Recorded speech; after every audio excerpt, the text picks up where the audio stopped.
Thank you all for joining us. This is the Keep It Pro training call. My name is Monique, live from California. This call is brought to you by Networking Wisdom. This call is every Sunday at the same time, 4 p.m. Pacific Standard Time. Can you believe this call has been going on for over 3 years? 3 years dedication, giving you this call absolutely free every single Sunday at 4 p.m. You still have time to talk with your friends, to get them to join the call, but I encourage all of you to spread the word, let your colleagues and everyone know. We're all so excited today because we have such a great message ahead of us. The gentleman on this call who actually created Network Wisdom, is one of the leaders of the network marketing industry. You will be intrigued during this call, full of wisdom, so get ready. I am humbled, privileged, and honored to introduce to you a man and the reason this call even exists. He's a pillar, as I mentioned earlier, in the industry. He's also a man that I have so much respect for. He knows how to make money and how to achieve extraordinary results in a short time. Yes, in a short time, ladies and gentlemen. In his first month with his previous company, he did over $10 million in sales and $169,000 in commissions in the first month. Not only for himself, but also he helped over 250 people make between $1,000 to $100,000 in their very first month. Not only is he good at making money, he's also great with people, has a heart of gold, and a joy to be around, a lot of fun. He'll help you be more successful in your business and also in your life. I have the pleasure to introduce to you the honor, the man of the hour, the man of the day, the man of always when it comes to the marketing industry, Mr. Romacio Fulcher, the California Kid. Are you there? Absolutely, I'm here. Can you hear me, Monique? We hear you loud and clear. All righty. Thank you so much for stepping up. We appreciate you for stepping up and being the host again of the Networking Wisdom Keep It Pro training call. If you're just joining in for the first time, I want to welcome you. You're here. We're here every single Sunday, guys. Every single Sunday we do this call absolutely free, as you heard, for about the last 3 years. This call has been transformative to so many people around the world. I love this call. It's just literally a place where you can come absolutely for free. We don't charge you anything. This call is open to any man or woman, boy or girl that's involved in the direct selling industry or network marketing. On this call, we don't talk about company products. We don't talk about company names. So this is completely a safe environment for you to come and learn two things. The first thing that we focus on every single Sunday is we teach you the specific skills that you need to get to the top of your company. Guys, it's really cool to know that you've got an environment a call that you can jump on for free and learn specifically how to get to the top.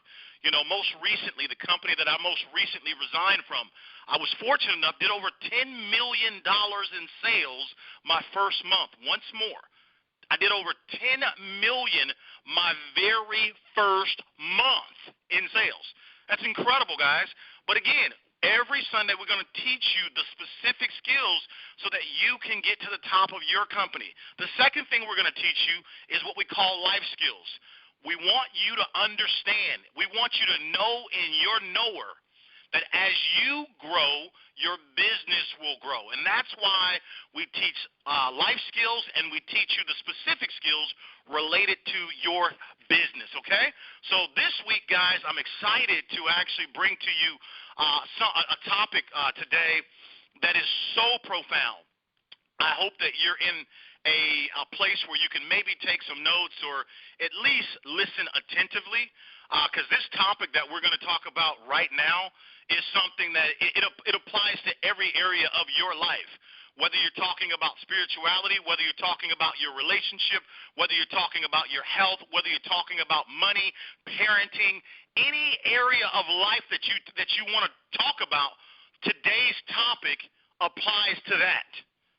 Any area of your life. What we're going to talk about today's topic is, I would call this the most important topic that we've ever trained on. I really would, because you're going to notice that throughout your journey in life, you're going to need this skill that I'm about to talk about. You're going to need to constantly refine this specific skill that we're going to talk about today. And if you're the type of person that will truly work your butt off to refine this skill and get better and better and better and better and better and better and better at this specific skill, you will then be considered to be very contagious. And the topic that we're going to talk about today, guys, is called CC. It's called contagious confidence. We're going to talk about today contagious confidence. How can you develop that contagious confidence? You know, that confidence that, you know, just anytime anybody gets around you, whether they hear you on the phone, whether they watch you on videos, whether they're sitting next to you in the bathroom, it's just something about you. And it just oozes out of you. It's not some type of mode that you have to go into.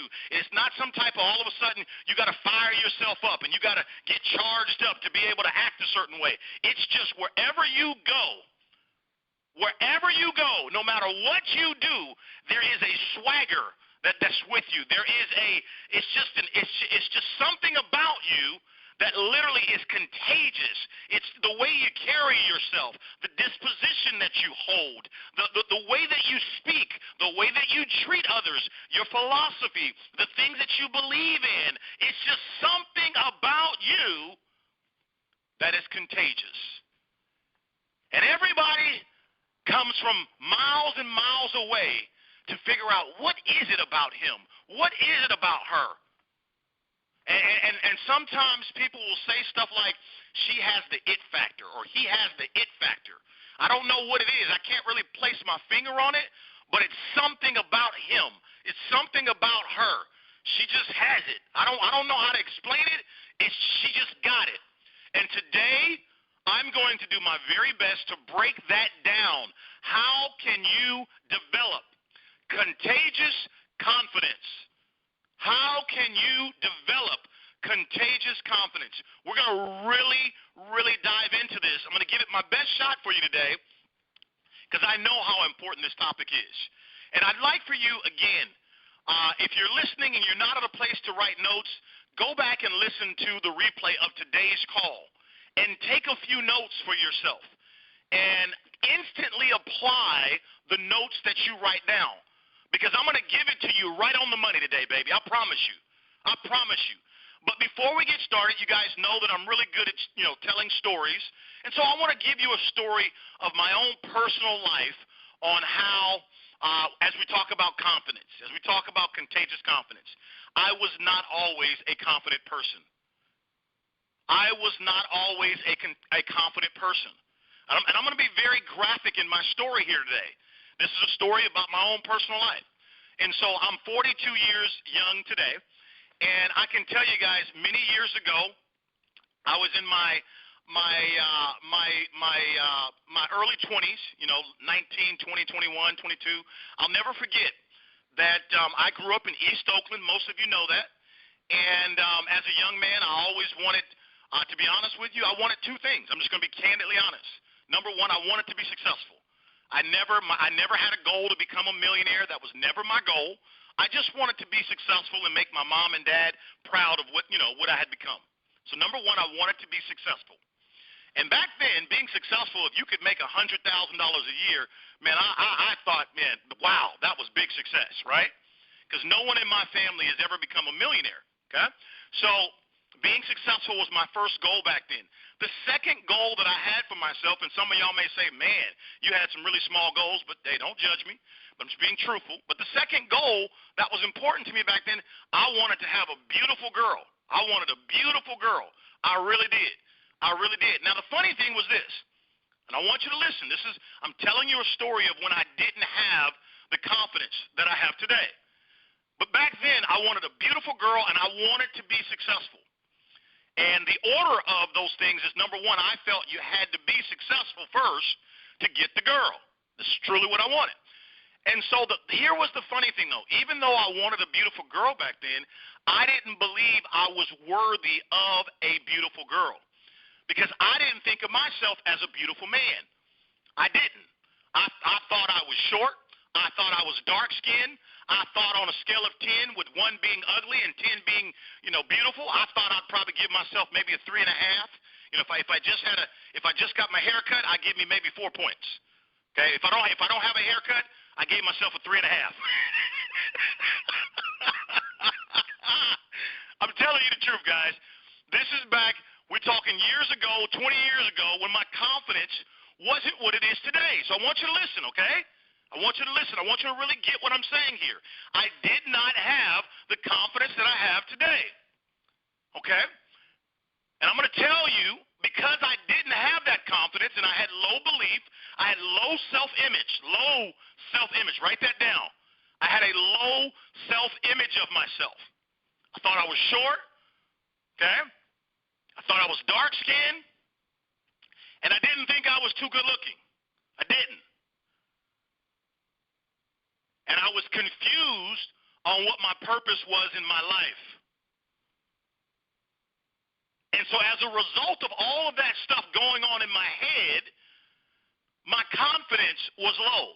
Oh, and one more thing to add, I wasn't great in school either. I was like a C student, so a 2.5 GPA. So you get all that? You write that down? I'm short. I didn't think I looked good. I wasn't good in school. Okay? And so all of that was, the only thing I was good at back then is I was able to understand the essence of God's word.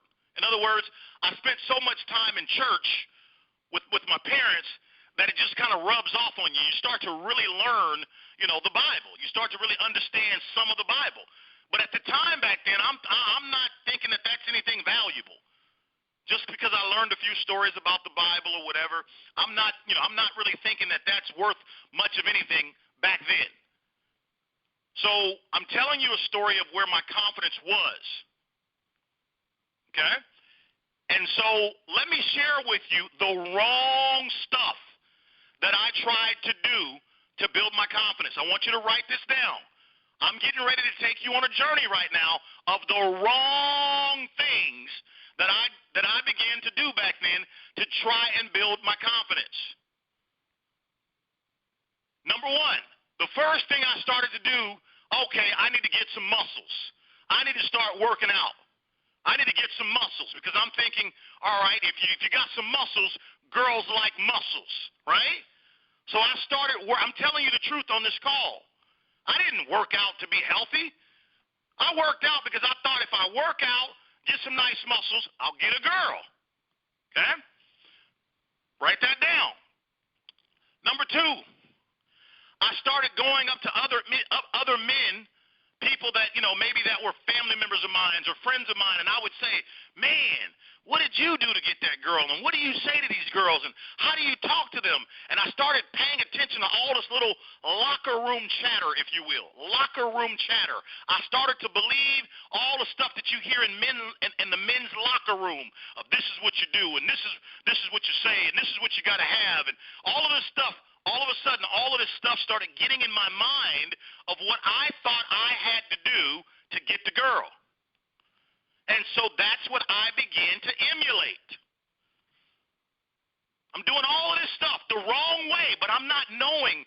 I was not aware that what I was doing was wrong. I didn't know. I just had a goal. My goal was I want to get a girl, a beautiful girl. So I'm thinking that this is what you have to do. Now, if you're taking notes, here's what I want you to write in your notes. When you don't know what you don't know, you just do what you see everybody else doing. Oh, that's profound. That's very profound. Write that down now. When you don't know what you don't know, you just do what you see everyone else doing. And let me give you a special nugget right now. When you're trying to develop contagious confidence, let me give you a special nugget. If you do what everybody else is already doing, you can be assured that's wrong. One thing I know for sure, if you do what everybody else is doing, I can promise you that's wrong. So if you find yourself just trying to keep up with the Joneses and do what the masses are doing and do what you see everybody else is doing, I can guarantee you that's wrong. Okay? So I'm sharing with you all of the wrong things I began to do. I was working out, trying to get muscles for the wrong reasons. I started to learn how to talk to girls for the wrong reasons. For the wrong reasons. I'm thinking I've got low self-esteem. If I have a beautiful girl, she'll make me feel better about myself. No, that's wrong. Hello? Are you listening? You can't go out and acquire money or acquire a woman or acquire a man to fill a void in your life, to make you feel better about you. Please write that down now.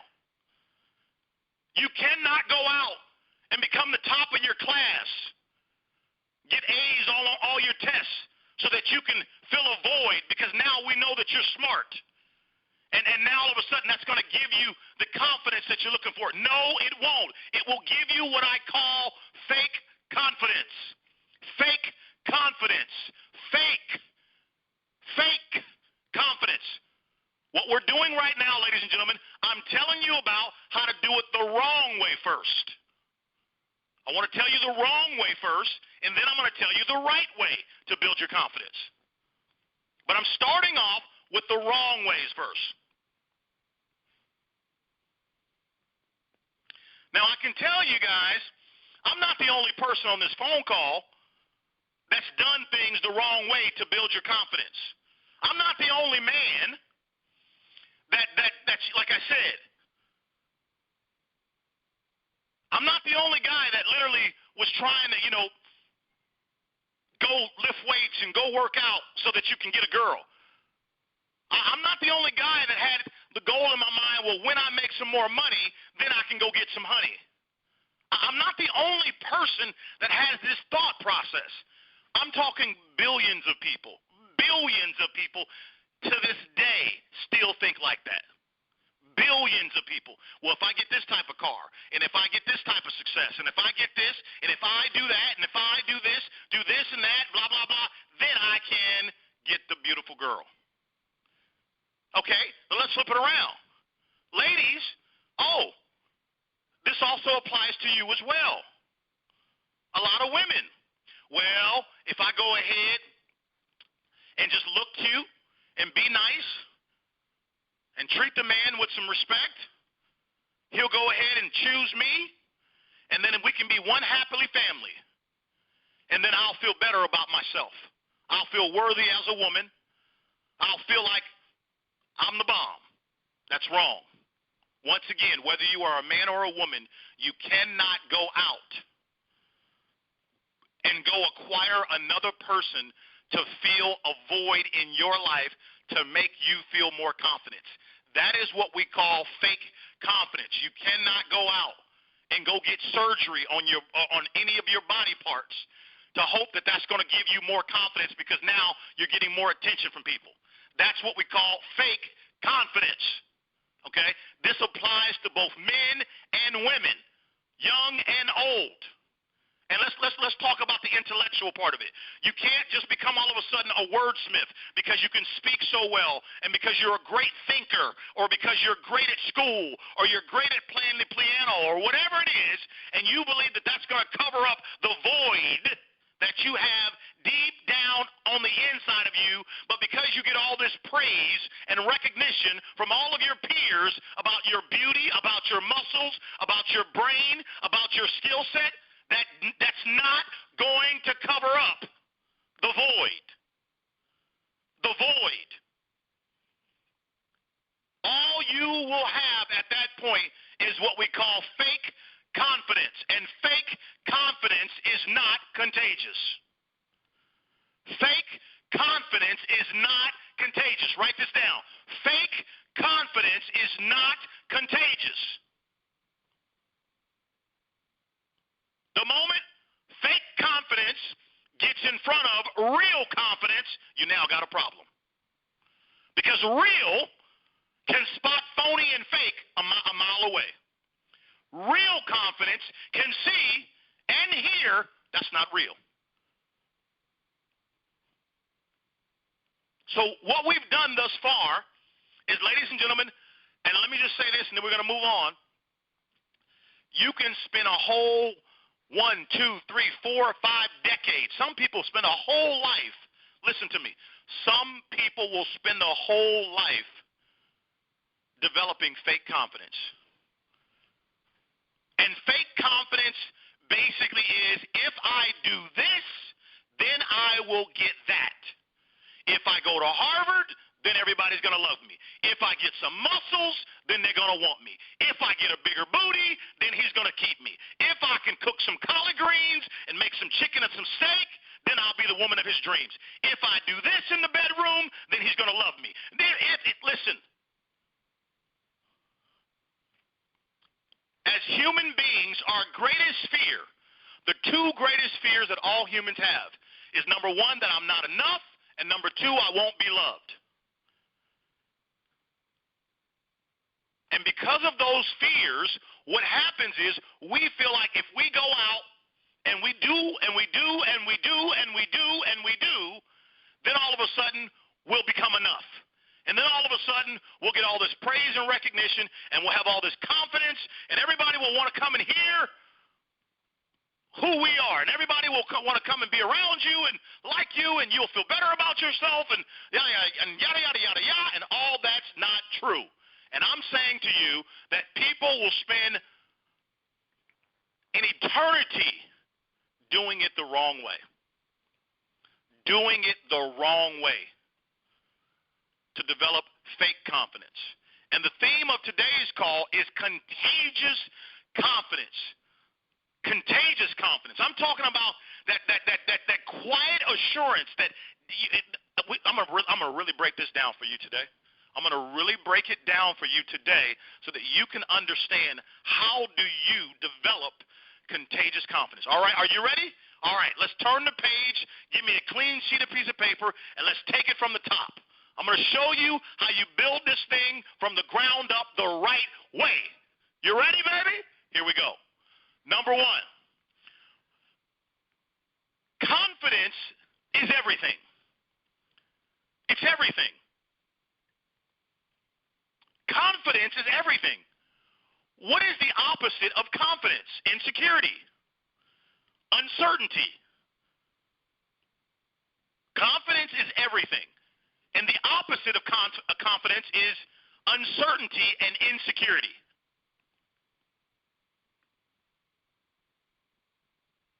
Okay, so where does confidence, where does it start? How do we really begin to develop contagious confidence? Number one, confidence always starts with truth. If you're going to build real strength, real conviction, real confidence, you have to start in truth. Now, this is where there's a big dilemma around number one, truth. What do you mean about truth? Let me break it down for you real simple. Whether you have a relationship with God or not, whether you believe in God or not, okay? One thing I can tell you, there is no debate. I don't care about your opinions. I'm not interested in your feedback. I'm telling you this as a matter of fact. We as people were created from God. According to Scripture, it clearly says in Scripture, God created us. Simple and plain. Now, why do I bring this up? I bring this up not to be your pastor, but I bring this up because I believe you don't really know who you are until you know who created you and what image you were created in. Yes, you were birthed from your mother and your father, but your mother and your father came from someone, and their parents came from someone, and so on and so on. So in order for you to know who you are, I don't mean your physical name, but who you are as a human being, you need to know the image that you were created in. So in other words, in essence, you can't know yourself until you take some time to get to know who God is. You got to get to know who God is. This is very important. Remember, we talk about the most important part of building anything in your life is the foundation. If you're going to build a house, most important part is the foundation. If you're going to build a family, most important part is the foundation. Anything you build in this lifetime, the most important part about building is the foundation. So when we talk about developing contagious confidence, it has to start in truth. It has to. Remember I told you, I thought I had to get all these muscles, I got to get all this money, I got to start talking like this, acting like that, I got to start doing all of these things to get this girl. And I was wrong. I was completely wrong. What I heard them telling me in the locker rooms was wrong. So my thinking was flawed.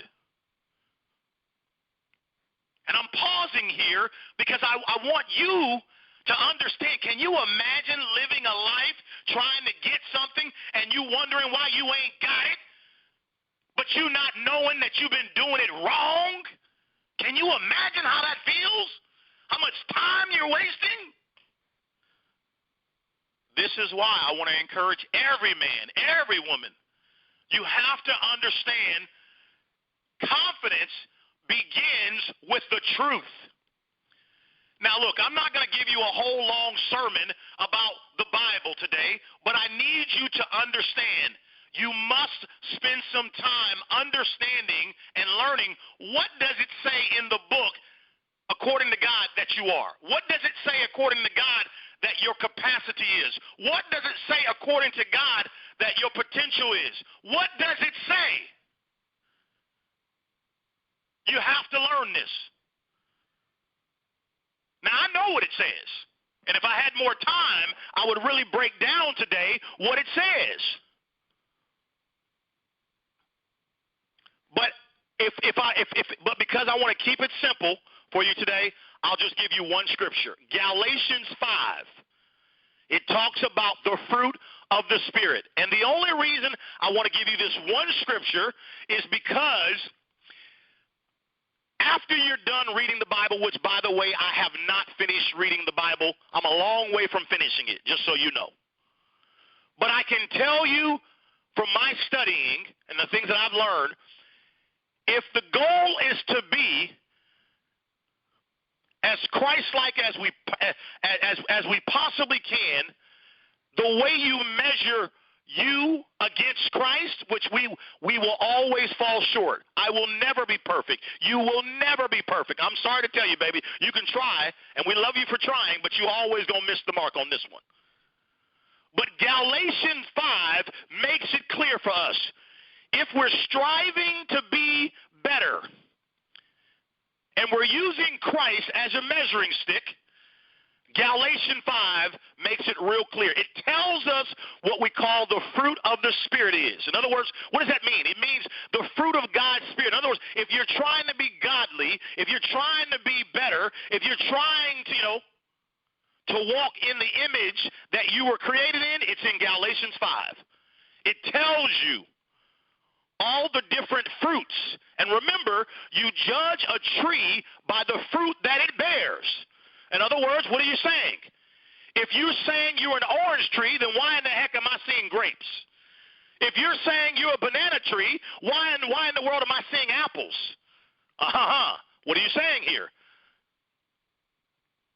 You judge a tree by the fruit that it bears. So go to Galatians 5 when this call is over and learn what are the fruits of the Spirit. Now, I'm just going to talk about one of them, even though I know all 7 of them. One of the fruits of the Spirit is called long-suffering. Now, you may be wondering, why in the world will Romacio talk about suffering as he's talking about developing contagious confidence? Because I want you to understand, in this life, I don't care what your race is, I don't care what your gender is, I don't care if you go to church or not. I want you to know that no matter who you are going to go through some suffering in this lifetime. I know you went to Harvard. I know you wake up, you try and do everything right. I know you're the best wife and the best girlfriend and the best this and the best that. I know, and you're the best on your job. And you're striving to be the best at everything. I understand all that. But according to what God has said, long suffering is something that you will go through. You say, well, why is that? Well, God gave his only begotten son for all of us. He gave his only begotten son so that we could have the freedoms that we have today. And that's a whole nother message we'll talk about later. But you got to understand the truth. So the truth is, you are the top and not the bottom. The truth is, you were created with a purpose.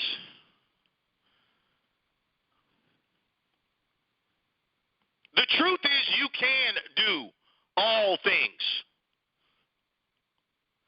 So what I want all of you to understand, number one, you've got to understand. What does it say who you are according, what does God say who you are according to the word? It's so important. Because see, if you don't know this, and it ain't going to take you 5 years, you can do this in an hour. If you don't know this, everything else that you try to go and do to give you a sense of confidence most likely will be wrong. Let me say it again. Everything else that you try and do to go gain a sense of confidence will be fictitious. It will be wrong. And I don't want you to waste any more time trying to build your confidence right. I want you to go to Galatians 5 and read it and learn the fruits of the Spirit. And all that is, these fruits, this is our goal. This should be your goal. No matter what's happening to you in this lifetime, and this is not easy. Let me tell you, I have missed the mark a million times on this one. But I'm still in the ring of life trying to get it right. Listen to me. I said I have missed the mark a million times on this that we're talking about. But I'm still in the ring of life trying to get it right, according to Galatians 5. I'm not going to tell you what Galatians 5 said. You're going to read it. I want you to understand that's our measuring stick. Okay? That's our measuring stick of how we should love people, how we should forgive, long-suffering, and all these other wonderful things. But again, number one, you got to know the fruit. You got to know the truth. And the truth is the fruit of the Spirit. And there's more truth than just Galatians 5, but I want to give you something simple today. You know me. I like to keep it simple for you. Okay? Now, number two. So number one is you got contagious confidence. It starts in truth.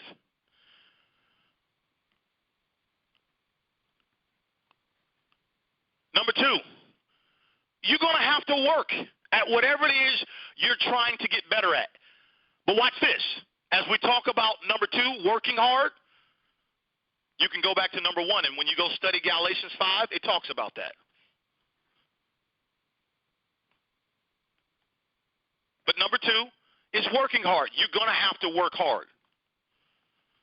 And so anytime I find any man or woman that's trying to shortcut the process to becoming better or to becoming great, anytime I find somebody trying to shortcut it, a shortcut will not give you real confidence.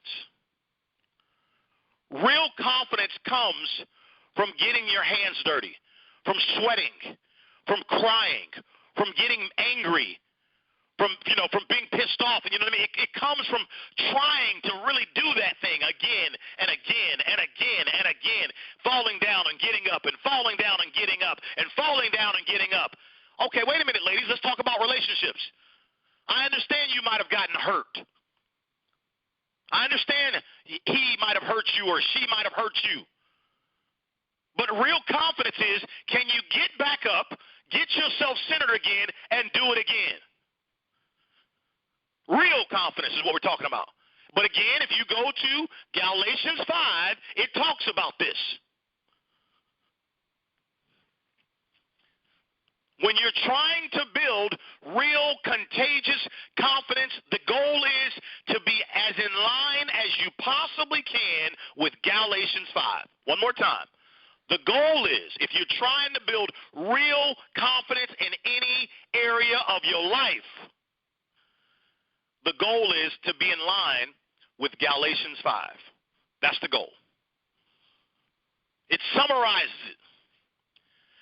And see, what my goal is here today is I want you to know the difference between fake confidence and real confidence. See, in this lifetime, people are going to say bad things about you. Things are not going to go always the way you want them to go.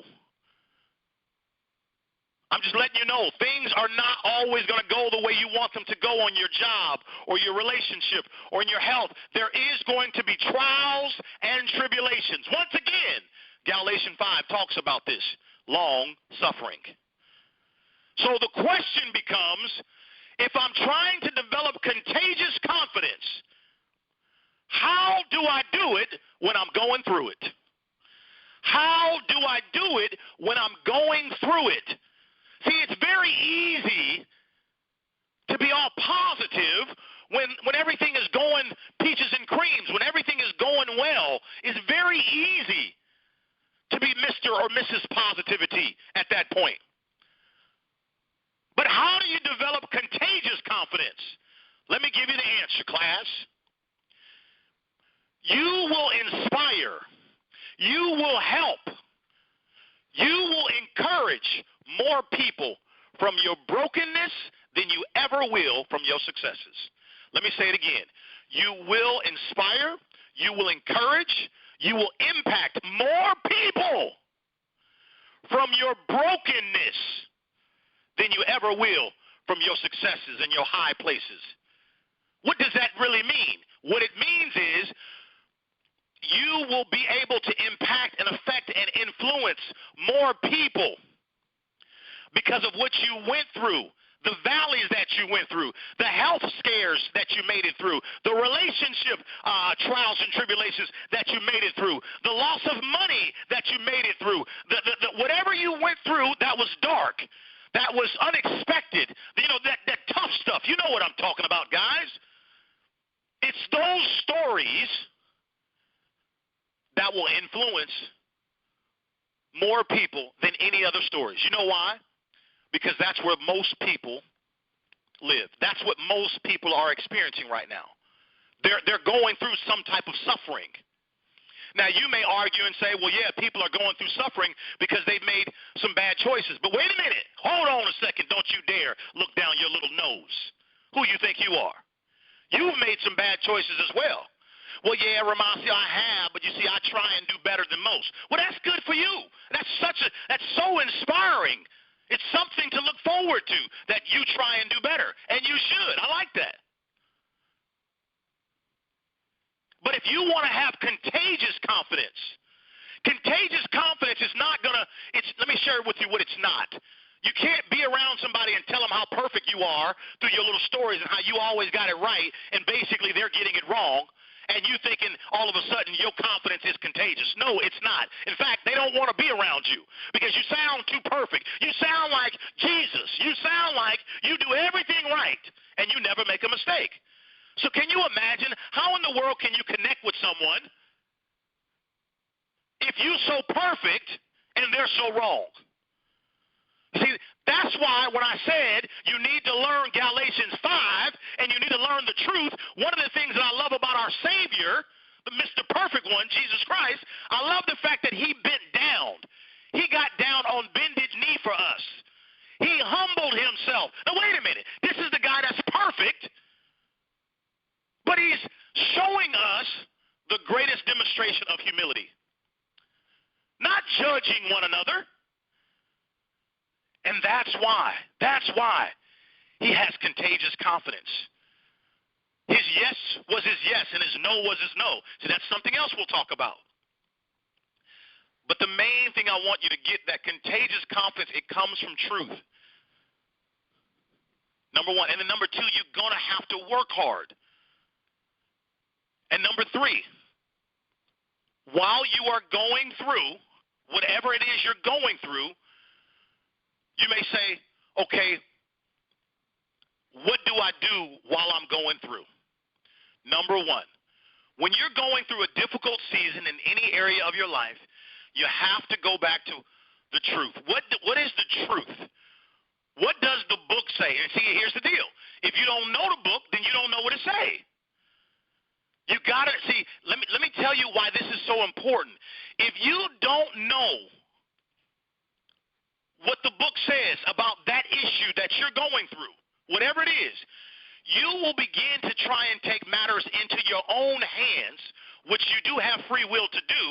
But see, here again, you will try and straighten out a crooked road, and you will probably most likely straighten it out the wrong way. Whoa! Let me explain. For example, let's say if you had a bad upbringing upbringing when you was a child, and here it is, you're now adult, and you're trying to make reason of why you had a bad upbringing. So what you'll do is you'll blame your parents for everything, and as you go forward as an adult, you'll always have an excuse for everything. Because you'll say, well, you know what? My mother and my father did me wrong, and so that's why I think this way. That's why I am this way. And look, I'm not here to judge. We all got issues. I'm trying to make a point to you that if you don't know the truth, you'll try and fix the pain with the wrong medication. You'll try and fix the pain with the wrong medication. That's why it's so important to know the truth. And part of the truth is that we are going to go through some stuff. We all are. Everybody is. But what do you do when you're going through? What do you do? Number one, you remind yourself of what the truth is. And again, how do I remind myself? Guys, you go pull out scriptures and you begin to recite those. You may hear today's motivational speakers and today's coaches of the world. They may tell you to do positive self-talk. Same thing. Same thing. Same thing. Positive affirmation. Same thing. Every single day, I'm always telling my son, every single day, you can do all things according to Christ who strengthens you. It's just the same as him telling himself, hey, man, I'm the man. I can do it. I can do it. Yes, you can do it, baby. You're absolutely right. You can do it. Okay, so what we're talking about, when you're going through something, you must know the truth, number one. Number two, you must recite the truth. What am I saying? You have to talk, baby. Even while you're going through, and let me tell you, it is not easy. It is not easy to be your best cheerleader, but you got no choice. The only person that's going to give you everything is you. So you have to pick yourself back up, and it's not easy. There you are, you got a hamburger in one hand because you're depressed, you're sad, you're frustrated, you know what I mean? Maybe if you drink beer, you got a beer in another hand or whatever else, whatever other medication you use to medicate yourself. And then you got me over here telling you, hey, but you got to speak positive words to yourself. It's not easy, baby. Because there you are, you pissed off, you're mad, you're upset, you're frustrated, you're depressed. And you're looking for an outlet. I know. I've been there, baby. I know what that valley is like. It's not easy. I'm not here to judge. That's why I want to encourage you. But how do you, number one, you got to know what the truth is. You got to know the truth, baby. If I could just do this whole call talking about truth, that's really what I want to do. Because the truth is the only thing that's going to get you out. Because see, here's what my problem is. My problem is if you don't go get the truth, I'm concerned about how did you get out of that mess then? What did you really do? Well, okay, you seem like you're healthy again, but I'm curious, did you use the right medication to get you back on track? Because I see a smile on your face. You look okay to me right now, but I'm not sure what type of medication did you use when you was down. That's that's why it's so important. It's so important. It's so important. It's so important that you know the truth. You know the truth. So in other words, number one, know the truth. Number two, repeat the truth. Repeat the truth. Whether it's positive affirmations for you, whether it's quoting scriptures, you have to stand on a word. You have to. Word is seed. Word is seed. Seed is the beginning. Seed is the beginning. Seed is the beginning. So you need a word. You need to say something to yourself. And if you're listening to this call today and you're saying, well, I never talk to myself, you're lying. You're talking to yourself right now. Everybody talks to themselves. The problem is, if you've got negative self-talk, no wonder why you got the wrong walk. If you've got negative self-talk, no wonder why you've got the wrong walk. So you've got to get the right conversation going on the inside. If the right conversation's not going on the inside, it's always going to look dark on the outside. And guys, listen, I'm telling you this, it's not easy. But let's go to number three. Number three, daily routine. This is where now, baby, you got to go ahead and create a routine out of this stuff. If you're going to have real confidence of any kind, you're going to have to develop a routine. I love my favorite slogan, commitment to continuity produces emotional stability. Commitment to continuity produces emotional stability. So that means you've got to develop what we call habits. You've got to develop a daily routine. If you've had a wrong routine, that's okay. Draw a line in the sand, get married to the truth, and come on, baby, let's develop a good routine. So what? You failed before. I failed before too. So what? Get back up again, and let's look, you know what? Today is day one all over again. Do you know the Bible says that you are to be forgiven 10,000 times a day? Come on now. Did you know that? 10,000 times a day. Now, why am I telling you this? No, I'm not your pastor. I'm not. My goal is not to be your pastor. Why am I telling you this? Because, see, what happens is you're living in a state of depression. You're living in a state of woe is me. I done messed up 1,000 times. Every time I try and get it right, I always get knocked down. I never get it right. Every time I try and go up, something pulls me down, so I guess I'll just stop trying.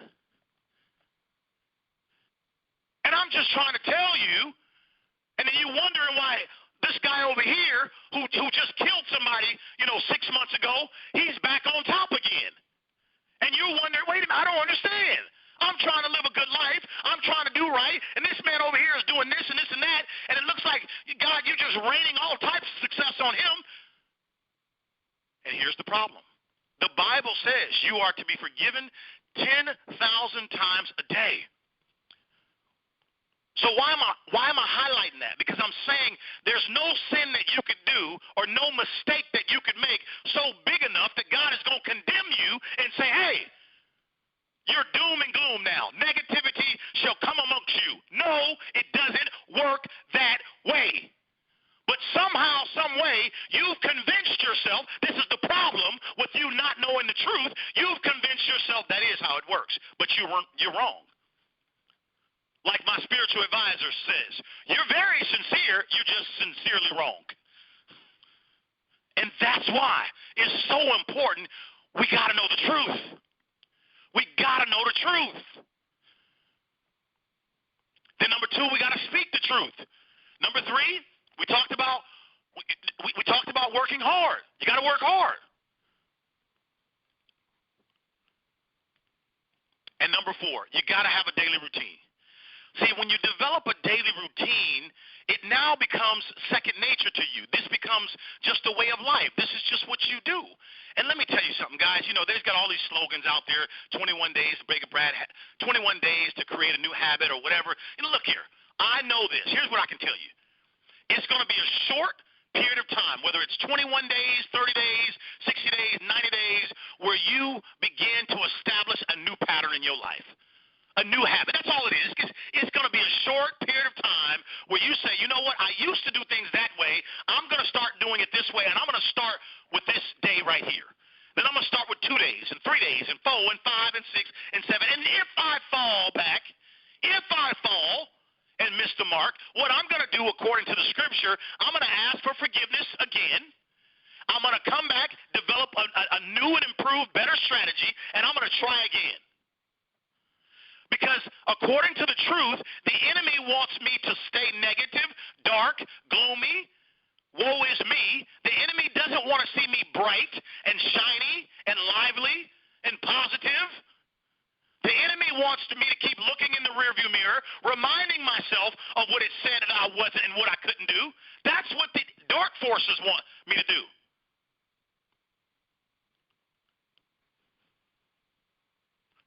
Now, when we come back to number 2, when we talk about working hard, we're talking about fighting. You see, when you were just a little tadpole,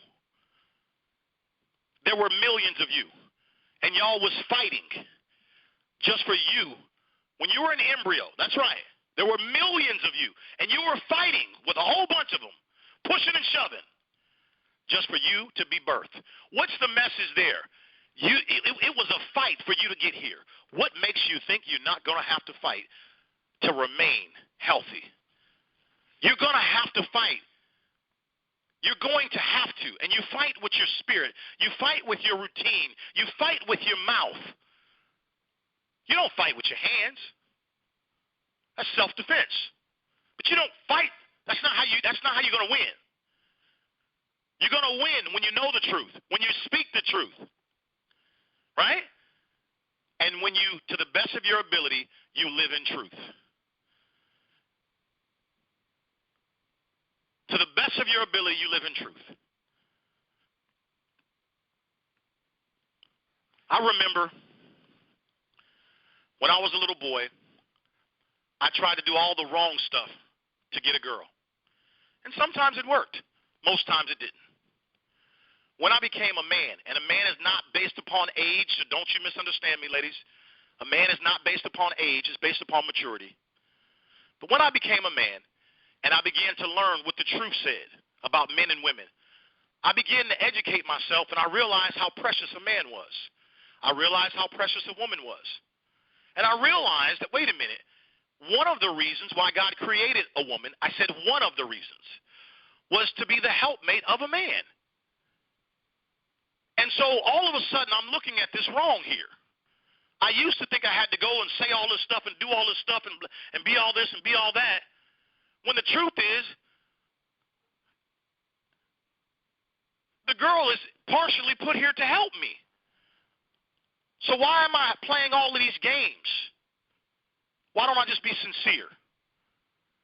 Stand up and say, hey, my name is such and such. I saw you over there. I'd like to get to know you if the chance is available. No fancy games, no fancy conversations. Just stand in truth. And I'm just giving you a simplified version of how I used to do it wrong, and then I became mature, and I began to do it right. And I began to get results. And the point of the story is developing contagious confidence. It's a process, but it's a process rooted in truth. This is what I want you to get. It is a process rooted in truth. Truth. No. Truth is not just positivity. No, that's not true. You are going to go through some dark moments, some dark seasons, some dark times. Yes, you are. The question is, what will you do while going through those seasons? That's the question. And that is where character and contagious confidence is being developed. Now, do you know how strong you have to be going through a dark season, a dark time in your life? Money is not right. Relationship is not going right. Maybe health issues. You got issues all around you, and you're still standing in truth, being a beacon of light, encouraging people. You got a good daily routine, still speaking positive things, still got the joy in your heart, laughing and giggling, and you got all of this hell going on all around you. Do you understand what that's going to build inside of you? That's called contagious confidence. And there you are one day at a coffee shop, and you are sitting there talking to Sally, and Sally's going through all hell in her life. And she looks across the table at you and says, how do you do it, girl? I don't know where do you get all this strength from? And how come there's something about you, and I just don't understand. But you just situation, says Sally. And instead of you trying to tell Sally how perfect you are and how you never missed the mark, you sit there and say, Sally, girl, I have been through that. I know what you're going through. I know exactly what you're talking about. Woo! And I just want to encourage you. It's not over. And you begin to speak life into a dark situation.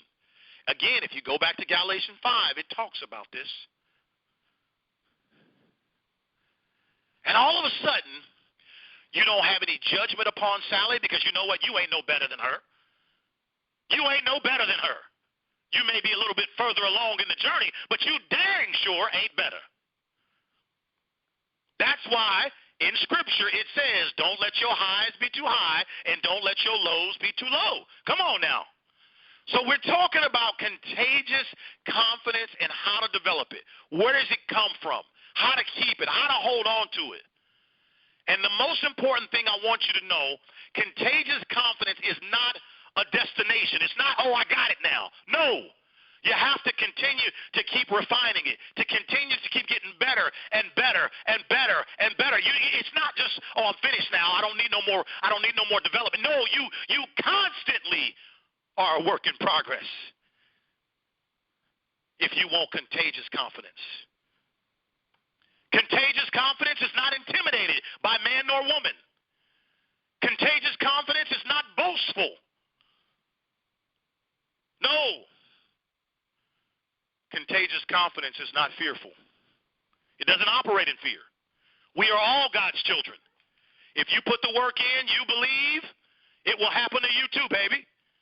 Yes, sir. Yes, ma'am, it will. Contagious confidence is something that from the beginning of time, according to God, it is his desire that he wants all of us to have contagious confidence. But to get contagious confidence, we have to spend time learning the truth about every situation, not just our jobs, not just our life partners. We have to spend the time to learn the truth. And once we learn the truth, we have to decide to walk in the truth. Did you hear that? We have to decide to walk in the truth. And it's not easy. It's not easy when people do you wrong for you to go ahead and still count it all joy. It's not. I was talking to a friend the other day at the gym, and he said somebody had wronged him and did him really wrong. And this friend of mine, I live in Sacramento, he lives in Sacramento, but this friend of mine, he's from Los Angeles, and he grew up with nothing, and he grew up in the ghetto. And he said, he said he wanted to lose his cool, and he wanted to come unglued, and he wanted to, go back to his fist and violence, and something came over him and said, no, violence is not the way. He said, no. He's matured. He said, I can't go back there no more. I can't do that. I've got too much to risk. I've got too much to lose. I won't do it that way. See, that's maturity. So again, ladies and gentlemen, we're talking about contagious confidence. My hope for all of you today is that something was said here today that it sparked a conversation within yourself. It sparked. My goal is to birth a conversation with you to develop your confidence. And as I told you, confidence stems in truth. It comes from, you got to know the truth. Once you know the truth and you begin to live in the truth, this is when your confidence begins to grow. And I can tell you this, when things begin to change on the inside, everything has to change on the outside. This is how important the inside really is. And this conversation of confidence, man, this is so important. Confidence is so important. But confidence is such a big word. It's such a big word because it's a process. It's a process of you getting better and better and better and better. But you have to choose to do that. It doesn't just happen arbitrarily. You got to choose it. This is the point. You have to decide, I'm going to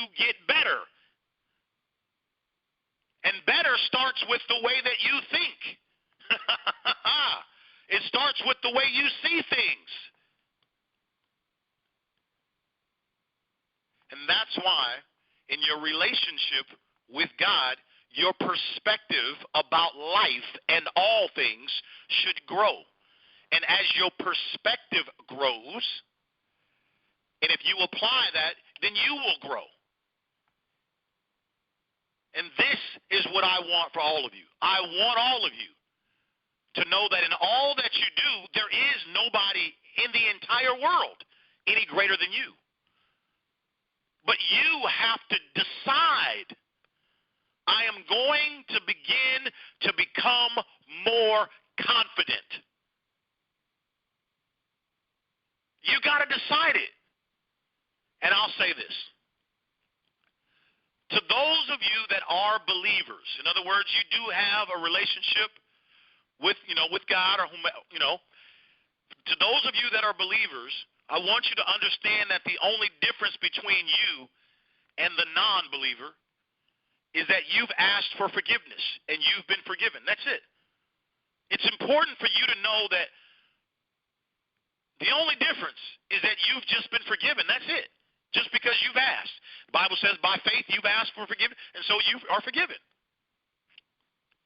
And so when you cross the bridge and you become a believer, it says the difference between you, the believer, and the non-believer is the non-believer is fighting to win the fight, while it says the believer has already won the fight.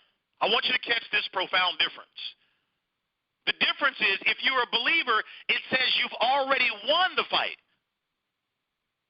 You've already won. In other words, because of Christ, because of God, he's already defeated the enemy. He's already defeated the foe. So you've already won. So remember back in my story early on, I thought I had to go prove all this stuff to get the girl. Remember that story? I had to go do this and do and do and do. No, I ain't got to do none of that. In other words, I don't have to fight to get into a room that I'm already in. This is the difference when you're a believer. I'm already enough. I'm more than enough. You're more than enough. So I don't have to go proving who I am. That's a profound difference. So therefore, I don't have to prove. I don't have to be first on the list. I don't have to be, top of the class. I don't have to overshine everybody. I don't have to do any of that. I don't have to compete. I don't have to do all that. It didn't say I don't have to work. Yeah, I got to work.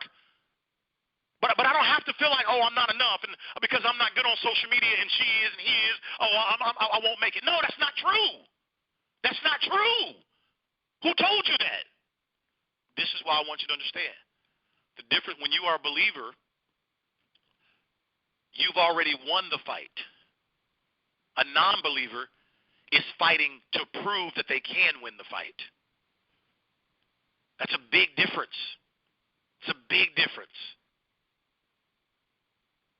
So when you're a believer, because God is in the future and you've already won the fight, why don't you go read the book and learn about how you've already won and begin to act as if you've already won and watch what will happen to your situation.